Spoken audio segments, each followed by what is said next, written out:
पिछला, सावधानी से चलना, ऑनलाइन सामग्री को हटाने की शक्ति, संयम से, जिम्मेदारी से इस्तेमाल किया जाना चाहिए।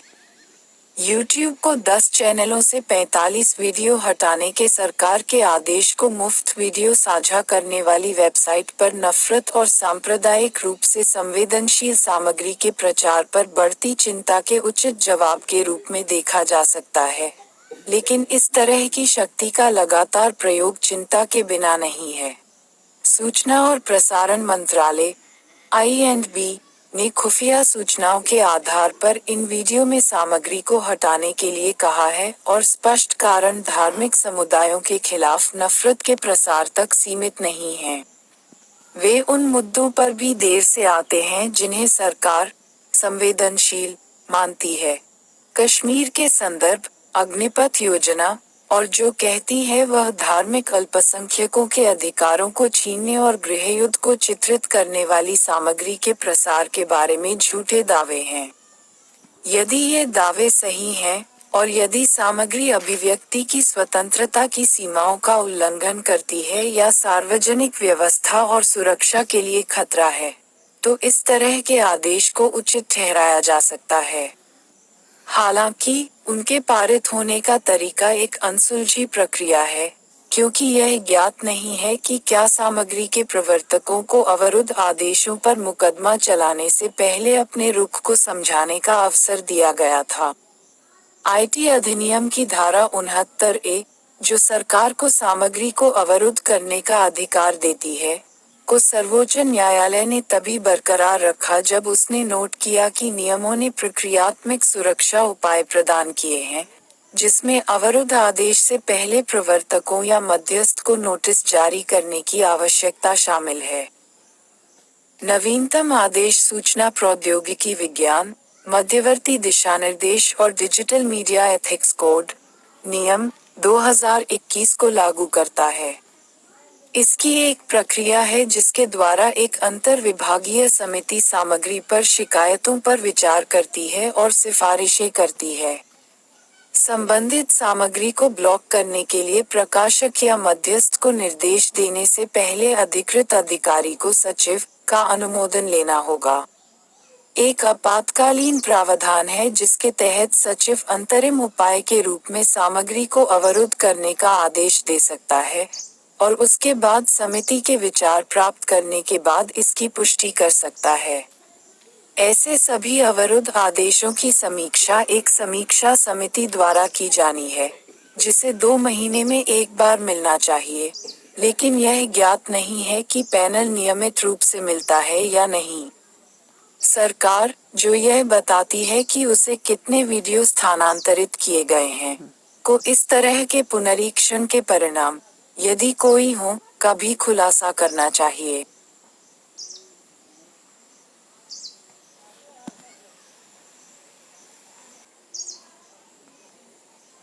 ऑनलाइन सामग्री को हटाने के लिए नियमित अनुरोध करने वाले देशों की सूची में भारत का स्थान काफी ऊंचा है। इसमें कोई संदेह नहीं है कि आपत्तिजनक सामग्री, जैसे अभद्र भाषा, हिंसा के लिए उकसाना और चाइल्ड पोर्नोग्राफी, जो ऑनलाइन स्पेस के गरिमापूर्ण उपयोग को चुनौती देती है, को हटा दिया जाना चाहिए। हालांकि, ऑनलाइन सामग्री को ब्लॉक करने की शक्ति का उपयोग संयम से और प्रमुख स्वतंत्रता और उचित प्रक्रिया के प्रति संवेदनशीलता के साथ किया जाना चाहिए।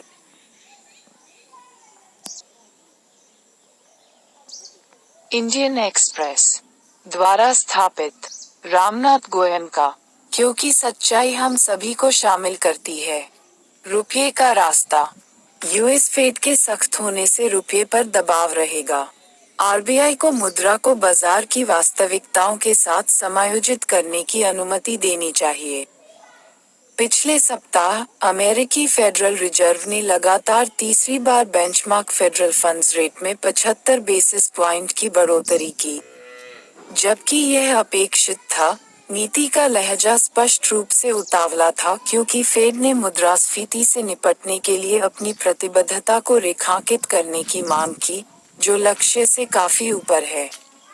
केंद्रीय बैंक ने व्यापक रूप से प्रत्याशित की तुलना में काफी अधिक दरों पर हस्ताक्षर किए, अगले साल नीतिगत दरों में ढील की उम्मीदों को कम किया। इस अप्रत्याशित रूप से तेजतर्रार टिप्पणी ने वैश्विक बाजारों को हिला दिया। इसका असर परिसंपत्ति वर्गों और बाजारों में महसूस किया गया। फेड के आक्रामक रूप से सख्त होने से डॉलर मजबूत हुआ है, और विकसित और उभरती दोनों अर्थव्यवस्थाओं की मुद्राएं दबाव में आ गई हैं। डॉलर इंडेक्स DXY बढ़ गया है, वर्तमान में यह 113 के ऊपर कारोबार कर रहा है, जो कैलेंडर वर्ष की शुरुआत से 16% से अधिक है। यूरो एक नए 20 साल के निचले स्तर पर गिर गया है, जैसा कि फ्लैट में ऊंचा है, एक सतत ऊर्जा संकट है, और दर वृद्धि की धीमी गति मुद्रा का वजन कम कर रही है।